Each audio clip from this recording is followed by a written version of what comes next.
Good morning everyone. Children, today we shall start after October Revolution in 1917. What was the condition in Russia? Okay, so entirely Russian politics was transforming from previous situation, and it was transforming into socialism. Okay, socialist government. And here Bolshevik already took over. They captured the entire political system. They were trying to control the situation.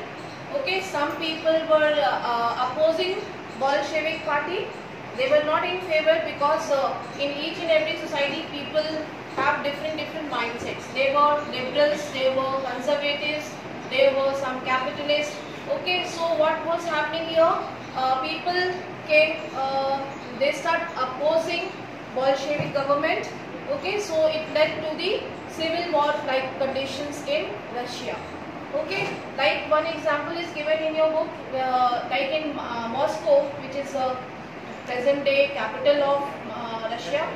ठीक है, तो यहाँ पे civil war जो है वो start हो गई लोगों के बीच में. जो नॉन बॉल्शेविक्स थे, दे स्टार्ट अपोजिंग गवर्नमेंट कि ये जो तख्ता पलट हुआ है, बॉल्शेविक्स ने कैप्चर कर लिया है, ये गलत तरीका है. ठीक है, तो सिविल वॉर जो है स्टार्ट हो गई. सिविल वॉर क्या थी?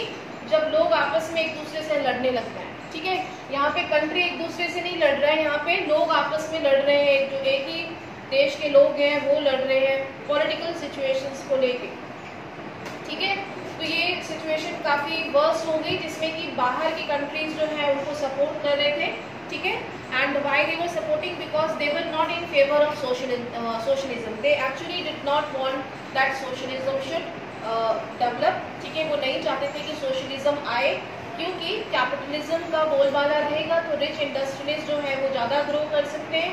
ठीक है, इंडस्ट्रीज जो है वो ग्रो करेंगी, और सोशलिज्म में तो उनका लॉस हो जाएगा क्योंकि फैक्टर्स, रिसोर्सेज और प्रॉफिट उनको शेयर करना पड़ेगा वर्कर्स के साथ. ट्रेड यूनियंस फॉर्म हो सकते हैं. ठीक है, वर्कर्स यूनियन फॉर्म हो सकते हैं इफ सोशलिज्म विल ग्रो. सो इस माइंड सेट के साथ जो लोग हैं वो सोशलिज्म के अगेंस्ट हुए, इस आइडियोलॉजी के अगेंस्ट हुए. ठीक है, okay, so who were these people? Basically they were the non-Bolshevik, and the entire Russia was converted into a battleground, and so many here people were protesting, ठीक है, against the Bolshevik government. So this was some situation, but anyhow Bolshevik controlled the situation slowly, and they captured almost the Russian empire. जहाँ पे कि previous Russian empire था वहाँ तक उन्होंने capture करके उन रीजन्स को कंट्रोल कर लिया. एंड फ्रॉम 1922 यहाँ तक, जो 1922 तक है, उन्होंने एक यूनियन सोवियत फॉर्म कर ली. ठीक है, union Soviet means they already established the USSR. ठीक है, 1922 में उन्होंने USSR फॉर्म कर लिया. USSR क्या था? ये जो ये Soviet, it was the council, it was the council of the entire Russian empire, as well as they also extended their boundaries in some parts of eastern Europe. ठीक है, eastern Europe के कुछ territories को भी उन्होंने अपने empire में, अपने रशिया में इंक्लूड कर लिया. ठीक है, इस तरीके से 1922 में USSR का फॉर्मेशन बॉल्शेविक ने कर लिया था. बॉल्शेविक में इसलिए कह रही हूँ क्योंकि आपको याद रहेगा, लेकिन यहाँ पे बॉल्शेविक जो है उसका रीनेम्ड हो चुका था आफ्टर कमिंग टू पावर. जब वो पावर में आ गए तो क्या नाम हो गया उनका? Russian communist party. ठीक है, रशियन कम्युनिज्म में ट्रांसफर हो गया उनका. कम्युनिज्म और सोशलिज्म में बहुत ही थोड़ा सा डिफरेंस था, बहुत ही थिन डिफरेंस था. ये कम्युनिटी में बिलीव करता है और वो सोसाइटी में. There is very less difference between communism and socialism. Okay, so this is given in this page 38, जहाँ पे कि मॉस्को में कंट्रोल कर लिया उन्होंने सिचुएशन को, and there after they establish the Soviet Union. Okay, now in this topic you will see civil war situation जब चल रही है यहाँ पे. सो टू कंट्रोल सोसाइटी और to control non Bolsheviks and other people here, they use different techniques, different भाई उनको diplomacy use करनी पड़ेगी क्योंकि लोगों को कंट्रोल भी करना है और रूल भी करना है. ठीक है, और एडमिनिस्ट्रेटिव रिफॉर्म्स भी करने हैं. So what they were doing, they try to control the situation. They organize, you know, this different administrative reforms. At the same time, they also organize secret polices force to जैसे कि आपस में किसी तरीके की कोई कॉन्स्पिरेसी ना हो, कोई आपस में लोग जो है वो षड्यंत्र वगैरह ना करे, ठीक है, सिस्टम के अगेंस्ट ना जाए। तो ये कुछ उन्होंने प्रिवेंशंस दिए। As we have already learn that Bolsheviks को वेरी डिसिप्लिन, ठीक है, दे बिलीव इन डिसिप्लिन हो पार्टी में, ठीक है, और it was not open to all, it was very restricted, ठीक है। So here Bolshevik, okay, they tried first, यहाँ पे आते हैं, ये इस टॉपिक को ही हम पढ़ रहे हैं, प्रेजेंटेशन में थोड़ा सा देखते हैं।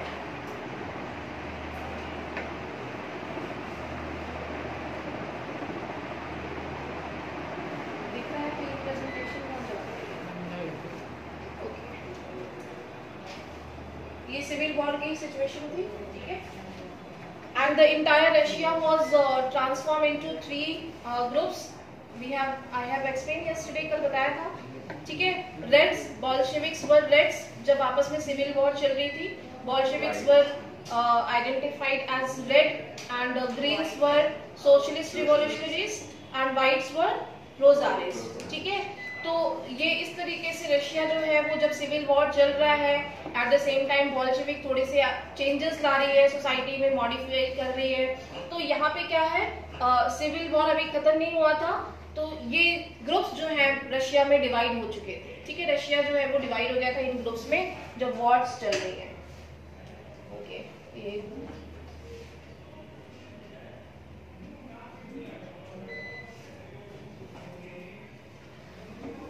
ऑलराइट, यहाँ तक क्लियर है, ठीक है। They have introduced one specific type of cap that also we have learn. Now look at the next topic, making a socialist society. So what was their first step after coming into power? They start giving reforms, ठीक है। सबसे पहले उन्होंने society में reforms करने, जो अभी तक उन्होंने जो प्रोमिसेस किए थे, they try to implement that promises, ठीक है। So they establish the socialist society. How? First of all, you will see the process of centralized planning was introduced. Centralized planning means there will be one central government, एक central government होगी, central rule होगा, और other जो states हैं उनको govern किया जाएगा। There will be one centralized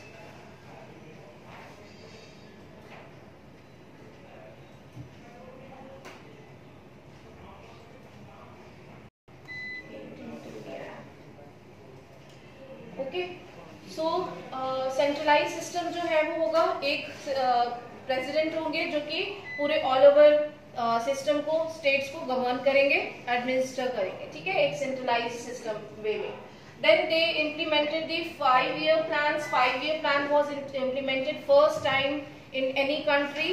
Russia से ही ये कंसेप्ट आया था, क्योंकि वो सोशलिज्म में बिलीव करते थे, वहीं से ही 5-year plan का कंसेप्ट जो है वो इंडिया ने भी अडॉप्ट किया है और बाकी के अदर कंट्रीज ने भी, ठीक है। तो फर्स्ट 5-year प्लान जो है वो 1923 में इम्प्लीमेंट किया गया रशिया में। So what was their main target in this 5-year plan? They will try to improve the agriculture sector, other industries grow हो रही थी, इंडस्ट्रियलाइजेशन हो रहा था, ठीक है। तो उनके सेटअप के लिए काम करेगी, इंफ्रास्ट्रक्चर डेवलप करेगी, रोड, रेलवेज, शिप्स, इनकी रिक्वायरमेंट को करेगी, ठीक है, जिससे कि रशिया एक अदर कंट्रीज के कंपैरिजन में डेवलप करे, जैसे कि उस टाइम यूएस और अदर फ्रांस, ब्रिटेन ये ग्रो कर रहे थे, उस पैटर्न पे भी वो डेवलप करे। Now this led to the economic growth. इससे क्या होगा, कंट्री की इकोनॉमिक ग्रो करेगी। जब हमारा ट्रांसपोर्टेशन, हमारी रोड, रेलवेज नेटवर्क, ये सारे सिस्टम ग्रो करेंगे तो हमारी इकोनॉमी ग्रो करेगी। इंडस्ट्रियल प्रोडक्शन इंक्रीज, ठीक है, यहाँ पे ये टारगेट भी रखा गया कि industrial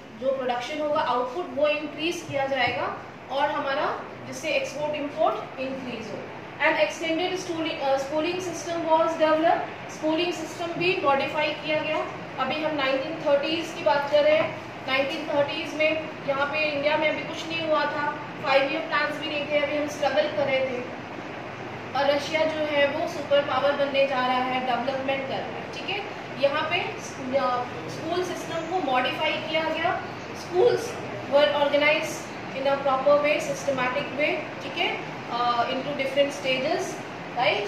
So that in economy can grow. Arrangements were made for factory workers and peasants to enter universities. For example, जैसे कि after schooling what they will opt for schools के बाद कॉलेज यूनिवर्सिटीज़ ये open किए गए in a systematic way so that children can get the benefits and they can learn, okay, and then they will opt something. But here जो skills जो knowledge provide की जाए उसके साथ साथ उनको अदर ऑप्शंस भी दिए गए वर्कर्स को, टेक्निकल ट्रेनिंग, ठीक है, वोकेशनल ट्रेनिंग, जिससे कि वो फैक्ट्रीज में इंडस्ट्रीज में काम कर सके प्रॉपरली। Are you getting? ठीक है। और जैसे वर्कर्स वुमेन वर्कर्स हैं, दे वर प्रोवाइडिंग स्कूल्स स्मॉल चिल्ड्रन के लिए, जो जहाँ पे उनके बच्चे रह के पढ़ सके, क्रेच जहाँ पे छोटे बच्चे रह सके, उनको फूड और बाकी एकोमोडेशन दिया जा सके, ठीक है। तो इस तरीके से arrangements were made for factory workers and patients to enter universities. और आगे जो बच्चे यूनिवर्सिटीज़ में जाना चाहते हैं उनके लिए भी प्रोविजन किया जाए, ठीक है। Then collectivization of farms. Collectivization is a specific type of cultivation, ठीक है। कलेक्टिवाइजेशन का मतलब क्या होता है, पढ़ा आपने, रीडिंग किया है? Collectivisation is a specific type of farming, एक फार्मिंग का मेथड है। इसमें क्या है, देखो यहाँ पे जब सोशलिज्म अडॉप्ट किया गया, इम्प्लीमेंट किया गया, तो लैंड डिस्ट्रीब्यूट की गई फार्मर्स को, जो सोल्जर्स वॉर से वापस आए उनको वापस की गई लैंड, ठीक है। और जैसे बड़े बड़े नोबल्स ग्रुप थे और लैंड ओनर्स थे, बिग लैंड लॉर्ड्स, उनकी जो ज़मीनें थी वो भी सीज कर दी गई, उनको जब्त कर लिया गया, मतलब उनको थोड़ी सी ज़मीन दी गई उनकी रिक्वायरमेंट के हिसाब से, बाकी ज़मीनें जो है वो डिस्ट्रीब्यूट कर दी गई फार्मर्स में, पेशेंट्स में, वर्कर्स में। तो यही सोशलिज्म का कंसेप्ट था कि एक ही के पास जो है वो सारी सोर्सेज नहीं होने चाहिए, ये इक्वली डिस्ट्रीब्यूट होने चाहिए सोसाइटी में, ठीक है। तो वो डिस्ट्रीब्यूट कर दिए गए। अब यहाँ पे डिस्ट्रीब्यूट करने के बाद भी कलेक्टिवाइजेशन एक स्पेसिफिक मेथड था कि लोग इनहेरिटेंस के थ्रू अपनी ज़मीनों को डिवाइड ना करें, ठीक है। कि हम जो है वो एक बेटे के मरने के बाद, जैसे इंडिया में होता है लैंड इज फ्रेगमेंटेड, है ना, एक बेटे के बाद दूसरे अगर दो बेटे हैं तो दो में डिवाइड हो गया, है ना। तो ये सिस्टम जो है वो नहीं चलेगा। कलेक्टिवाइजेशन क्या सिस्टम है, यहाँ पे एक ही फैमिली के जो लोग हैं वो लोग एक कलेक्टिव फार्मिंग करेंगे, ठीक है। इवन सिर्फ एक ही फैमिली के ही नहीं, बल्कि हम जो हमारे नेबर्स हैं वो लोग मिलके भी जो है वो फार्मिंग कर सकते हैं। सो this method was called collective farming, collectivisation. This was the consolidation of land holdings, ठीक है। जो खेत और जो ज़मीनें होती थी उसको कलेक्टिव करके, कंसोलिडेट करके एग्रीकल्चर का मेथड। एग्रीकल्चर का मेथड ऐसे क्यों किया जाएगा, अगर एक इस तरीके से करेंगे तो जो हमारी जो लैंड्स डिवाइड होती हैं अलग अलग जगहों पे, वो एक डिवीजन का जो कंसेप्ट है वो खत्म होगा और हमारा आउटकम जो आउटपुट होगा प्रोडक्शन इंक्रीज किया जा सकता है, ठीक है। So this method was implemented and this was called in Russia as kolkhoz, ठीक है। कॉलखोज का नाम दिया गया है इसको। लास्ट सीट पे आ रहा है, समझ में आ रहा है वॉइस, ठीक है। पढ़ा हुआ है ना आपने, पढ़ लिया है सारा चैप्टर, नहीं पढ़ा है? Okay, so what was the word? That was kolkhoz. Collectivization, जिसको कि क्या कहा गया है, was called, अच्छा यहाँ पे सब जगह ऐसे ही है, kolkhoz, ठीक है, इसको कहते हैं collectivization। ये बुक में दिया है, वन वर्ड में आ सकता है, तो इसको अंडरलाइन कर लेंगे। कलेक्टिव फार्मिंग इज kolkhoz, ठीक है।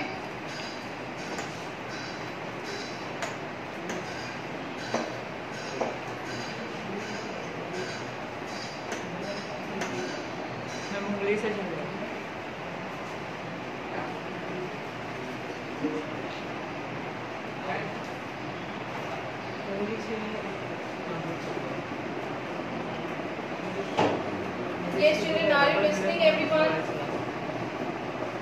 Yes, ma'am. So there was some interruption because of electricity and internet problem. Okay. Okay, now look at here. What is the Stalin Stalinization and collective farming. Stalin कौन थे? Who was Stalin? Descendant of elect ruler of Russian Communist Party. Ruler? Leader of Communist Party. Yes, leader of Bolshevik, Russian Communist Party. ठीक है? So Stalinization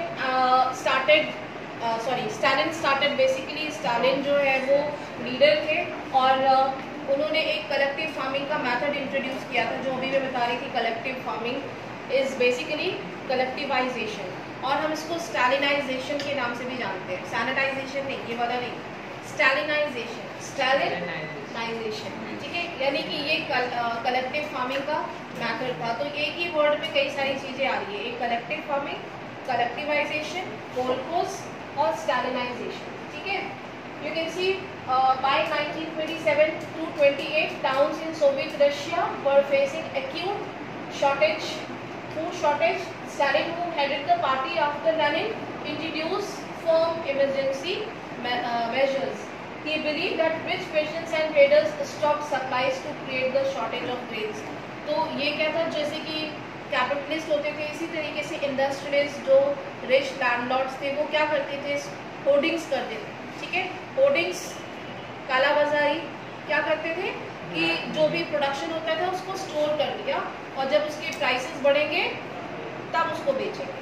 ठीक है, तो इससे क्या होता है, मार्केट में सप्लाई नहीं होती अगर, तो वो फूड शॉर्टेज क्रिएट करता है. ठीक है, अगर हमारी डिमांड ज़्यादा है और सप्लाई नहीं है तो क्या होगा, प्राइसेस हो जाएगा, फूड शॉर्टेज होगा. ठीक है, तो इसी तरीके की कोई फूड शॉर्टेज प्रॉब्लम है और व्हेन शॉर्टेज अराइज, स्टालिन उन्होंने कुछ रिफॉर्म्स, कुछ मेजर्स जो है वो स्टार्ट किए. He believe that rich patients and traders stop supplies to create shortage of grains. ठीक है, जिसकी वजह से ये एक फैक्टर था, क्योंकि होर्डिंग कर रहे हैं, स्टोर कर रहे हैं फूड को. Hence Stalin introduce collectivization program. ठीक है, कलेक्टिवाइजेशन प्रोग्राम्स को उन्होंने स्टार्ट किया.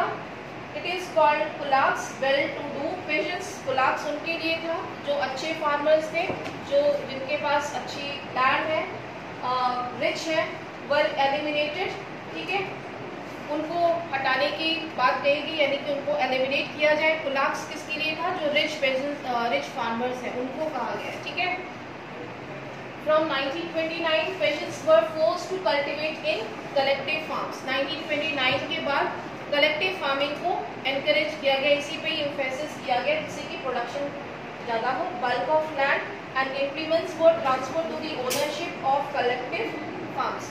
ठीक है, ज़्यादा से ज़्यादा ज़मीन होगी और जितना लोग मिलके साथ में हार्डवर्क कर सकते हैं, जितना मशीन से काम होता है उतना लोग मिलके भी कर सकते हैं. ठीक है, एनी प्रॉब्लम? क्या नाम है आपका? परीक्षित. ओके, आ रहा है समझ में, या कुछ बातें कर रहे हो आप लोग आपस में?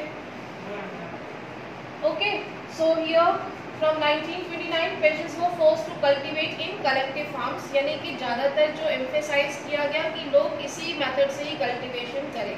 ठीक है, bulk of land and implements were transfer to the ownership of collective farms. जो भी लैंड थी ज़्यादा से ज़्यादा कलेक्टिव फार्म्स को दिया गया, जिससे कि शॉर्टेज खत्म हो.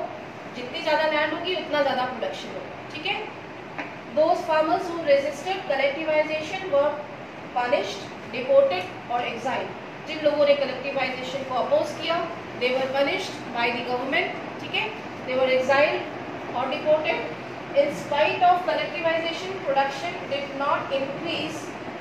In fact, bad harvest of 1930-33 led to the severe famines. ठीक है, कलेक्टिवाइजेशन से क्या हुआ, प्रोडक्शन इंक्रीज नहीं हुआ. कब? कुछ समय के बाद जो है वो कलेक्टिवाइजेशन मेथड भी जो है वो फेल हो गया. यहाँ पे फैमिन स्टार्ट हो गया. ठीक है, 1930 और 33. क्यों? क्योंकि जो रशिया है वहाँ पे 85% जो लोग हैं एग्रीकल्चर कर रहे थे, उस टाइम की बात हो रही है. तो और डिफरेंट ऑल्टरनेट सोर्सेज नहीं थे हमारे पास, alternative sources of other food supply. ठीक है, तो वो इंडिपेंडेंट हम कह सकते हैं कि इंडिपेंडेंटली जो है वो वर्क कर रहे हैं, जिसकी वजह से उनके पास कोई और अदर ऑल्टरनेट सोर्स नहीं था. So in spite of collectivization production, basically it did not lead to the